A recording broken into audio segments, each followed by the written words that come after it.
Merci de nous retrouver sur Cam News 24. Madame, Monsieur, bienvenue à la Minute de l'économie dont voici les principales articulations. Importation, la balance de paiement pour 2014 indique une hausse de 14,1% par rapport à 2013 au Cameroun. Elle se situe ainsi à 3 747,3 milliards de francs CFA. Ces importations s'expliquent par les accroissements des achats des hydrocarbures, du matériel de transport, des machines et appareils électriques, des produits pharmaceutiques, de fonte, fer et acier. À l'étranger, guerre des monnaies, et bien de quoi s'agit-il? Il s'agit d'une politique agressive menée par certains pays qui se livrent une rude concurrence. Cette bataille met en présence le yuan chinois, l'euro et le dollar qui constituent les principales monnaies qui agitent et animent les marchés. Voilà, madame, monsieur, pour les grandes articulations de votre programme économique, la Minute de l'économie sur Cam News 24. Bienvenue à tous.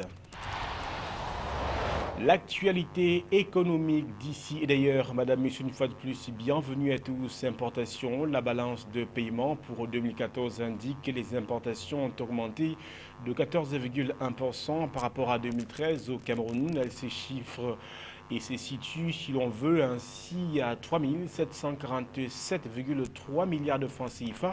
Ces importations ont augmenté du fait des accroissements des achats des hydrocarbures, plus 15,6%, du matériel de transport, 48,2%, des machines et appareils électriques, plus 24,5%, des produits pharmaceutiques, plus 33,6%, de fonte, fer et acier, plus 35,5%. Le secteur le plus touché par cette hausse des importations, selon le rapport, reste la filière locale des oléagineux. Pour le compte de l'année 2014, les entrées des huiles végétales ont augmenté de 30,5%, ce qui revient clairement à expliquer la paralysie de l'industrie locale des oléagineux qui dure depuis décembre 2014. En effet, les acteurs de cette filière troisième dans la balance commerciale dénoncent depuis plus d'un an des importations massives, mais surtout incontrôlées qui ne favorisent pas la consommation des produits locaux. Contrairement aux huiles, les importations de riz et de sucre ont respectivement chuté de 34,1% et de 58% au profit de l'offre locale. Toujours selon le rapport, les matières textiles et leurs ouvrages, dont la friperie, ont également connu une baisse, soit une variation de 100,7%. Quant aux exportations, elles concernent principalement les huiles brutes de pétrole, 47,8%, les carburants et les lubrifiants, 6,2%, les bois et ouvrages en bois, 10%, le cacao brut en fève, 10,9%, le bois scié, 100,8%, le coton brut, 3,1%, l'aluminium brut, le caoutchouc brut, la banane fraîche et le café font également partie des produits d'exportation qui équilibrent la balance commerciale du Cameroun. Autre occurrence qui marque l'actualité économique nationale au Cameroun, recettes fiscales vers une baisse dans la filière des oléagineux. Selon l'association des raffineurs des oléagineux du Cameroun, cette filière paye pour environ 120 milliards de francs CFA de recettes fiscales chaque année à l'État du Cameroun au titre de diverses taxes. Mais cette année, d'après le secrétaire général de la SOCROC, ces recettes devraient connaître une baisse de 40%, environ 50 milliards de francs CFA. Selon les opérateurs de cette filière, deux faits majeurs sont à l'origine de cette baisse des recettes fiscalo-douanières pourvues par la filière des oléagineux. Il s'agit d'abord de la baisse des activités des raffineurs du fait de l'insécurité dans les régions de l'Est et de l'extrême nord qui empêchent l'exportation des produits vers le Tchad et la République centrafricaine. Ensuite, il y a l'envahissement du marché camerounais par des produits importés, souvent issus de la contrebande. Cette situation, selon l'ASROC, a déjà occasionné la fermeture de 3 unités de production dans la ville de Douala, avec à la clé de nombreux emplois perdus. Agriculture à présent, alerte des mauvaises semences améliorées en circulation au Cameroun. On parle là de maïs dans la région du littoral du pays. Les producteurs de maïs ne font plus confiance aux semences améliorées de maïs gracieusement distribuées par le ministère de l'Agriculture et du Développement rural. Et pour cause, elles sont de mauvaise qualité, ceci du fait d'un stockage prolongé dans les magasins du ministère de l'Agriculture qui leur a enlevé leur pouvoir germinatif. Même si le ministère n'a pas réagi à cet état de choses jusqu'ici, cette situation fait craindre une baisse de la production de maïs dans le pays, déjà grand importateur de maïs du fait du déséquilibre entre l'offre et la demande.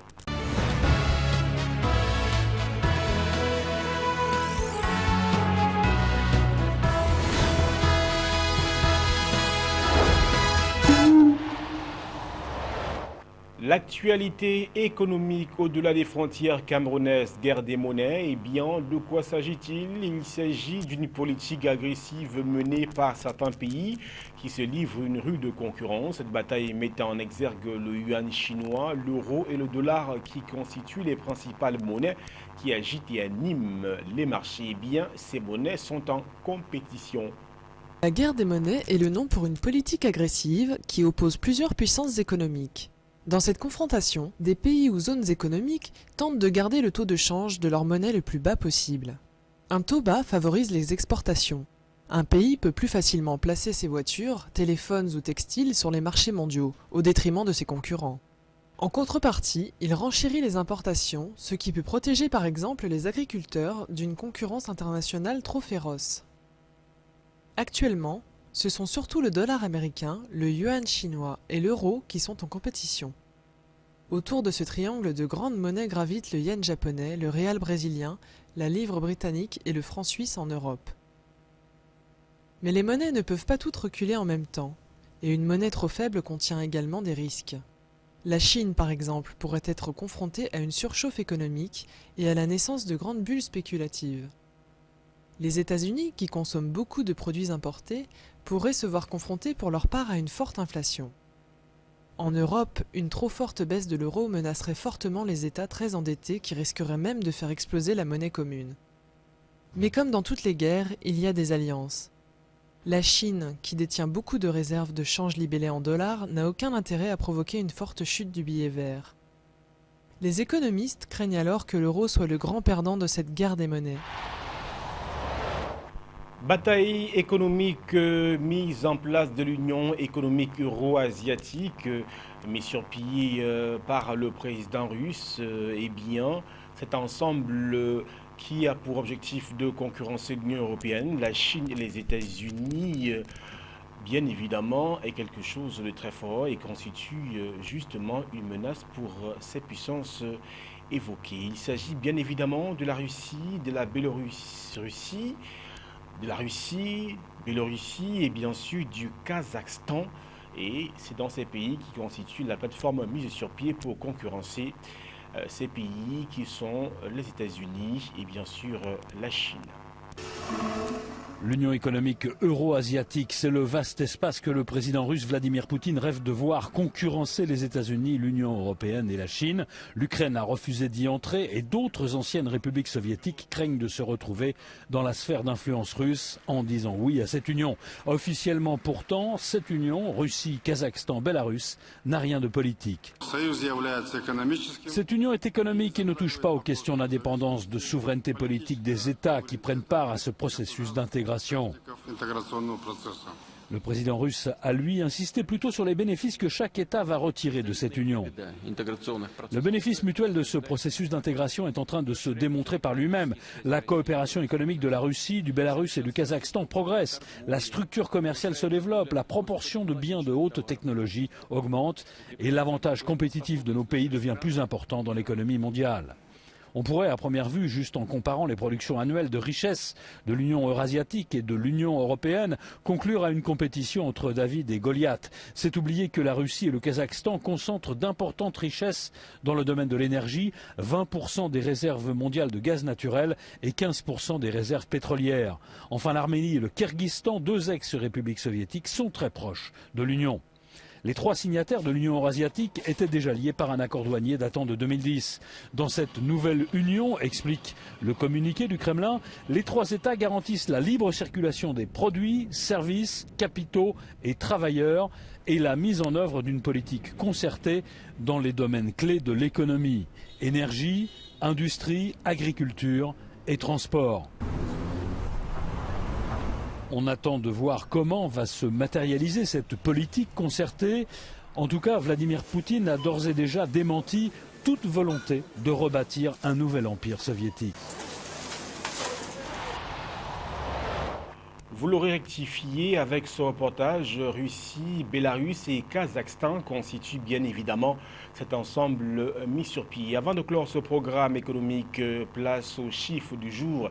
Il est de 14,1% et ce chiffre symbolise la hausse des importations en 2014 au Cameroun.